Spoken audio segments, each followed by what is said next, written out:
Hello everybody and welcome to Triumph Reviews, back on another test disc for our videos Shawscope Volume 4 box set coming in December of 2025, making my way through this mega collection of Shaw Brothers weird and wonderful practical visual effects, kung fu, sci-fi, horror, 70s sleaze, exploitation, nudity, violence, all that kind of bonkers crazy stuff that Shaw Brothers are pumping out during the back end of the 70s going into the 80s into a whole new world of genres that were being explored by Shaw Brothers and Golden Harvest and many others and the like. This is disc 6 now of the box set, which is the Bats Without Wings and Bloody Parrot. Just like my other test disc, we're talking about the feature films themselves in terms of a double bill review and the special features alongside. Unfortunately, there isn't much special features to talk about on this edition, but very similar to the other discs. We've got audio commentaries for both films by Sam Dakins, talking about her thoughts and impressions on the films and giving some insights into the narrative and what these films were meant during that time period. Some interesting audio commentaries. I haven't fully listened to all of them. I only got so much time in the day to kind of dive into another like hour and 40, but interesting from what I have listened to for a proportion of both the films. And I expect there will be some written essays and maybe the bonus disc will have some more insight as well. So with that being said, let's not waste any time. Let's dive into both Bat Without Wings and Bloody Parrot. 无翼蝙蝠没有死。什么？又是无翼蝙蝠？无翼蝙蝠。 First film on this disc is Bat Without Wings, released in 1980, directed by Troy Ewan, which I've seen one other movie of this director, which was the Magic Blade on the Volume 3 set, which I did review last year when I was diving into a few of those films on my edition. I haven't had a chance to go back into Shawscope Volume 3, being the fact of just, you know, circumstances and other things that I'm interested in at the time. And I was going through my Japanese phase, so I was really diving into a lot of those kind of movies. I will be re-exploring Volume 3 and the other ones. There's still quite a few movies I haven't yet to see on these editions. But Troy Ewan is one that I've heard about quite some time. He's on quite an extensive library of films. And from watching this film and only saying I've watched 2 of his movies so far, I definitely got a grasp of what this director's like and the type of films he delivers for Shaw Brothers, very similar to some of the other directors I've discussed previously on these test disc reviews. And he definitely likes to do very bombastic, very kind of wild, type of films, you know, big concept. And Magic Blade was very similar as well in terms of being a very convoluted, really over the top kind of, you know, this ultimate kind of martial arts kind of legendary character and a series of challenges and different opponents or different gimmicks kind of thing that the main character has to go through. And this one has some similar ideas as well in terms of this really kind of high concept, starting off the bat really strong in terms of showing us the legendary tale of the Bat Without Wings, a nasty supervillain martial arts guy who dresses up like Kiss with the makeup in it kind of thing, and he has these kind of dual nasty kind of bat blade swords which has markings on it to lead into some treasure, and he is known for killing loads of people, raping people, having jewels and kind of gold, and basically takes like 21 plus of the best martial arts in the entire nation, I guess, at that time, to basically take him on one by one in an epic battle to the death kind of thing. And basically all of them die apart from 2, and the legend of the Bat Without Wings has perished.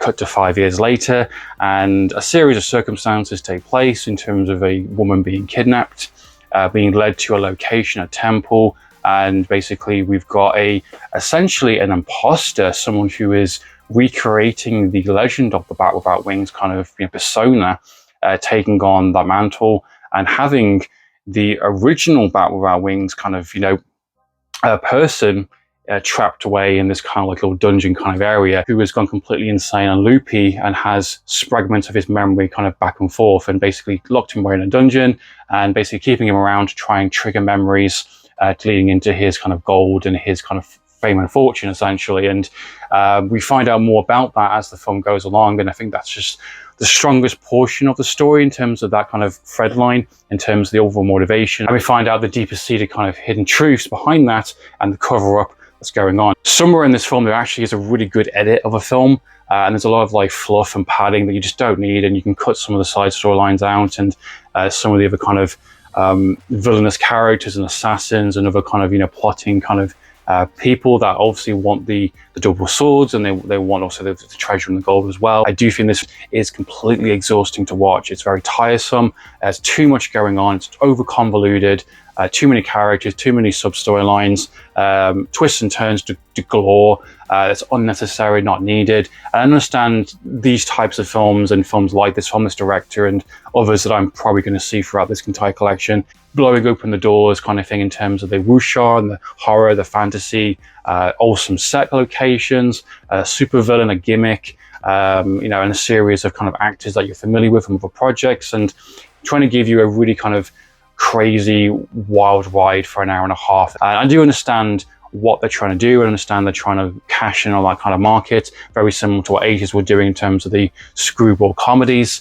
And storyline was not really a thing that they need to worry about as much, and I think that is a detriment to the film. I think it suffers massively from that because it doesn't have a central main character. As like 10 main characters in the film, most of them get killed or being betrayed or end up being the bad guy, and you never know who's good, who's bad. You never know what motivations that people truly have. My closing thoughts on Battle Without Wings, honestly, I do think it's deliberately a very over-the-top, convoluted, bombastic, wild ride from an hour and a half. But somehow, despite all the strong wuxia stuff and the horror aspects and the visual kind of, you know, side of it, and the sword fighting and the set pieces and just the really creative, really fun ideas presented here and competently well directed, it has too much going on. Sometimes too much can really kind of damage your film. Sometimes less is more. And I think it needed to be a little bit more focused. I think it needed to have a central main character, a bit of a slog to watch. And in terms of my taste and what I enjoy, I like obviously crazy movies. I like, you know, Burning Paradise is one of my favorites. I just feel it's too much, nonsensical, and it becomes a bit of a chore to kind of get through ultimately. And while you're having all these really cool ideas kind of thrown at you, some of it's going to stick, some of it's not. You don't know who's who, and it's really difficult to try and keep up with the plot. And it's not exactly the most like complex movie ever.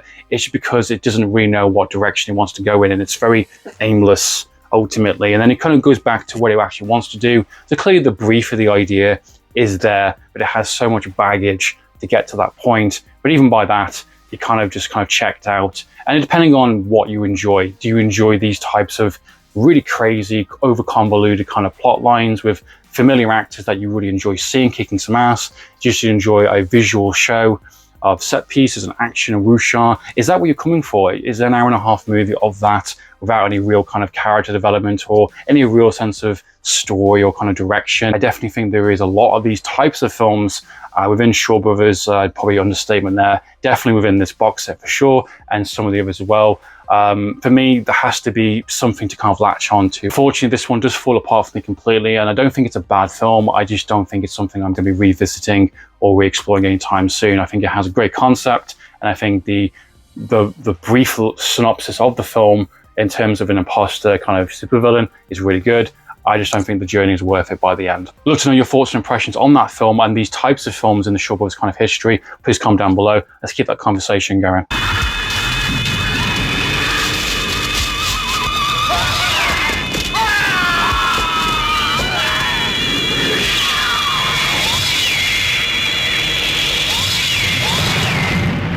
And lastly for the disc is Bloody Parrot, released in 1981, directed by the Flying Guillotine 2 director and the Info Man superhero sci-fi film, which I talked about in the initial start of this collection. And very similar to Koryu and a lot of the other directors from this box set during the time of the 70s, 80s kind of thing of these releases, understanding the brief, understanding the assignment that Shaw was presenting, crazy, over-the-top, bombastic ideas with familiar actors, set pieces, really utilizing the Shaw Brothers sets, visual styles, definitely cashing in on what's popular during the time and giving the audience what they want. This is during the kind of the very early 80s. Horror was really booming in terms of the West, so it makes sense they want to cash in on these types of ideas. And it doesn't matter what the idea is, as long as it's just something they can sell on the poster, something they can kind of, you know, cash in and kind of showcase. And this one features a supernatural, legendary bloody parrot, which grants you 3 wishes on its kind of arrival. So essentially the introduction of the film is these jewels have gone missing, these 13 massive cases of the kind of Emperor's kind of jewels, and they've come across this really bright kind of red light, and it's the bloody parrot. And it's kind of really evil kind of entity incarnate, that grants 3 wishes. And surprisingly, the introduction to this film is actually pretty quick in terms of establishing what this Bloody Parrot is, what it does, what it offers, and the kind of the damaging kind of repercussions that come from it by using these 3 wishes. And the first wish comes true. The second one is a bit kind of vague. We don't know what happened necessarily. He wants his son to be resurrected. Plays in terms of fear, paranoia. It's a lightning show kind of thing, and basically everyone dies in that introduction. But essentially, this is a cautionary tale, kind of a jumping point via voiceover to introduce our main character, and we established that the jewels have gone missing again. Obviously, some shit's gone down at the start of the film in terms of the temple, and basically the martial arts world is basically kind of interrupted essentially and gone to chaos. And we're introduced to our main character, which is the actor from The Killer Constable, which is great to see yet again. And he's playing someone who's going after those jewels, trying to understand what's happened. He befriends a constable character, someone who was also quite legendary, someone who has killed loads and loads of people.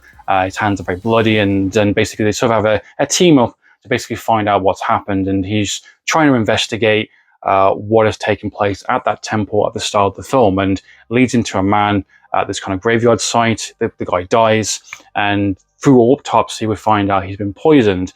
And we see these kind of very specific kind of needles, and there is this kind of very pearl that's been hidden under his leg, under his kneecap. And to try and understand what's going on, you know, what is the connection between the jewels that have gone missing, the introduction of the film in terms of the everyone dying there, and this curse, this legend of the Bloody Parrot and the kind of evil incarnate. The constable character does die in a process, which I won't say what happened, but essentially his final wish is saying, I'm dying, please take my corpse back to a certain town where I can be buried and laid to rest. And so he takes this corpse with him, and he leads him to a place called Parrot House, which is just like, oh man, it's pretty funny. To basically like an escort kind of building, a brothel type building essentially.